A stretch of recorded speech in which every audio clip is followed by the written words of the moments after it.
आणि आता बातमी भर हिवाळ्यामध्ये पावसासंदर्भातल्या कारण जळगाव आणि अहिल्यानगर जिल्ह्यात पुढील 24 तासात मेघगर्जनेसह विजांच्या कडकडाटासह आणि वादळी वाऱ्यासह गारपीट होण्याचा अंदाज व्यक्त केला जातोय। या जिल्ह्यांना आता ऑरेंज अलर्ट देण्यात आलाय। हवामान विभागाने वर्तवलेल्या अंदाजानुसार राज्यातील मध्य महाराष्ट्र, मराठवाडा आणि विदर्भामध्ये पुढील 2 दिवस मेघगर्जना आणि विजांचा कडकडाट शिवाय वादळी वाऱ्यासह जोरदार पाऊस पडू शकतो असा अंदाज वर्तवला जातोय। ऐन थंडीमध्ये पावसाची शक्यता वर्तवली जाते।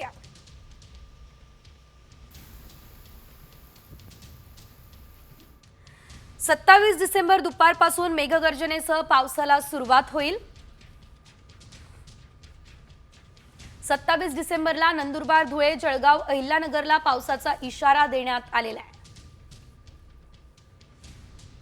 दक्षिण मराठवाडा, पुणे आणि नाशिकला सुद्धा पावसाचा इशारा आहे।